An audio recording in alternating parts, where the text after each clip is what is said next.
The process server dropped the papers on my granite countertop, next to my morning espresso. My father stood by the door, refusing to step on the rug I'd paved with my own sweat. He didn't look at me. He looked at the high ceilings and the custom cabinetry, his jaw tight with a resentment he couldn't hide anymore. Behind him, my sister sat in her idling car, scrolling through her phone as if this were just another errand. Nobody said a word.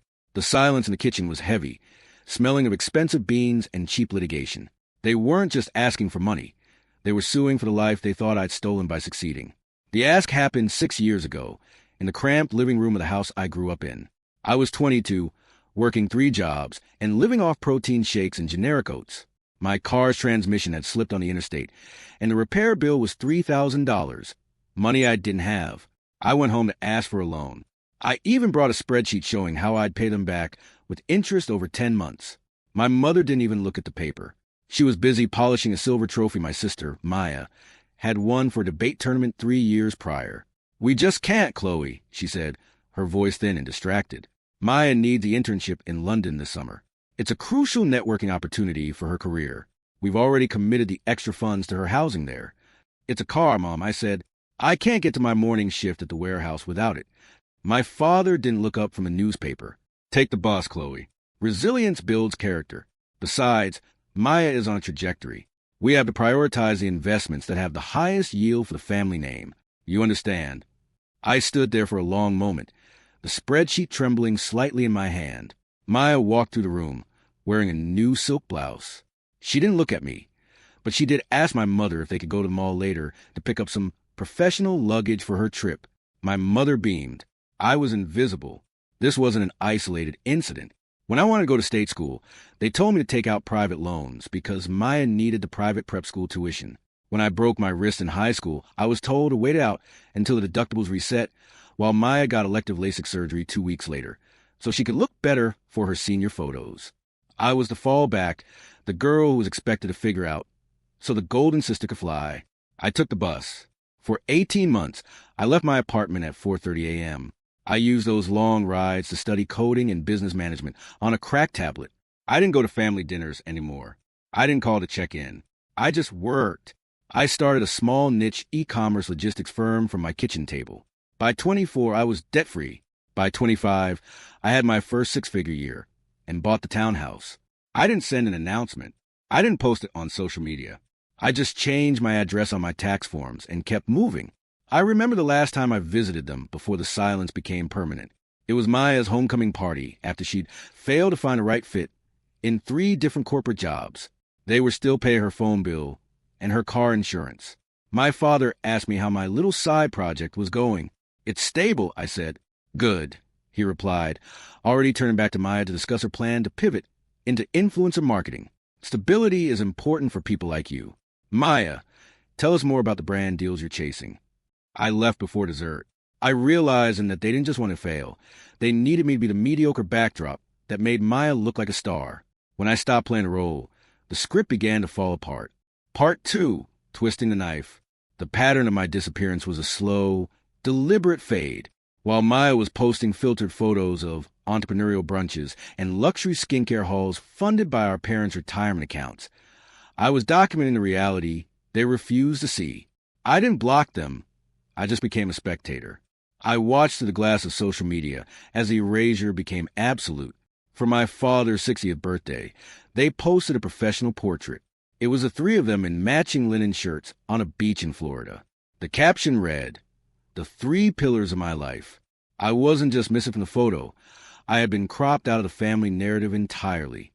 When relatives asked about me, my mother told them I was finding myself in a transition phase, making it sound like I was drifting through unemployment rather than managing a team of 12. The micro incidents piled up like silt. I remember a cousin's wedding where I sat at the overflow table with the distant neighbors while my parents and Maya sat at the family head table. My mother spent the evening telling everyone how Maya was consulting for high-end brands, a polite way of saying she was spending $400 a week on Facebook ads for a candle business that had sold 0 units. When I tried to mention that my company had just hit a milestone of 10,000 monthly shipments, my father checked his watch. "That's nice, Chloe, but let's not talk shop. This is a celebration for a family." He then spent 20 minutes nodding along as Maya explained why she needed another $5,000 for a rebranding retreat in Tulum. I stopped trying. Something inside me didn't break. It simply switched off. I became an observer of their self-destruction. I saw the signs long before they did. I noticed the way my father's car was suddenly 2 years overdue for a service. I saw the for sale sign on their vacation timeshare. They were hemorrhaging capital to maintain the illusion of Maya's success, and they were doing it because they believed I would always be the safety net they could fall back on if things got truly dire. I started a private journal. I recorded every time they forgot to invite me to a holiday. I saved every text message where they ignored my achievements to pivot back to Maya's potential. I wasn't being petty. I was building a ledger. I knew that in the world of family dynamics, the one who does the work is eventually expected to pay for the one who doesn't. 6 months before the lawsuit, Maya's influencer career collapsed under the weight of 3 unpaid business loans my parents had co-signed. The golden sister wasn't just broke. She was toxic to their credit scores. I watched the bank's public records, a habit I'd picked up in logistics. I saw the first notice of default on my parents' home. They didn't call me to ask for help. They called to tell me they were coming over. They didn't want a loan. They wanted a reallocation of family assets. In their minds, my success wasn't mine. It was a surplus that belonged to the collective. And since Maya was the one with a vision, I was expected to hand over the keys to my business to save her reputation. I didn't say no over the phone. I just waited for them to arrive, my journal and my corporate filings ready on the table. The audacity arrived in a sleek, leather-bound folder that Maya placed on my dining table. They didn't come to my home to apologize. They came to conduct a hostile takeover. My father sat in my armchair, his legs crossed, looking at my living room with the critical eye of a landlord. "We've looked at the numbers, Chloe," he began, his voice practiced and calm. "Your mother and I have decided that for the sake of the family's future, we need to consolidate. Maya has the brand recognition and the creative spark, but she's had some bad luck with the back-end logistics. You have the infrastructure. It only makes sense to merge your company under her name." I didn't blink. "You want me to give my business to Maya?" "Not give." My mother chimed in, leaning forward. "We're thinking of it as a family trust. You'll stay on as the operations manager, of course. You're so good with the spreadsheets and the manual labor part of it. But Maya needs to be the face. It's the only way to settle her debts and protect our credit. And if I say no," I asked. The mask slipped. My father's face hardened, the paternal warmth vanishing. "Then we'll be forced to take legal action. We've spoken to a lawyer. Since we provided the foundational support during your formative years, and since you used family resources, meaning our home and our internet, to start this little project, we have a claim to the intellectual property. Don't be difficult, Chloe. We're trying to save the family." "No," I said. It was a complete sentence. The reaction was immediate. Maya burst into tears, the practiced, silent kind that used to get her whatever she wanted. My mother rushed to her side, whispering about how cold I'd become. My father stood up, his face reddening. "After everything we've done for you, we fed you, we clothed you, we gave you a roof when you were a child, and this is how you repay us? By hoarding your little success while your sister suffers." "I paid you rent from the age of 18. I reminded him. "I paid for my own food. I paid for my own car. You didn't invest in me. You tolerated me because I was the one keeping the lights on while you chased Maya's pipe dreams." "You're a thief," Maya spat, looking up from her hands. "You stole the luck that was supposed to be mine. You worked while I was supposed to be the one succeeding. It's not fair." I didn't argue. I didn't defend my work ethic or my 4 a.m. bus rides. I simply opened the door. "I think you should leave. I have a meeting in 20 minutes. They left, but the parting shot was a promise of total destruction. "You'll hear from our attorney," my father growled. "We'll make sure everyone knows exactly what kind of person you are. You won't have a business left to manage." I locked the door and sat in the silence. I didn't block them yet. I needed to see the paperwork.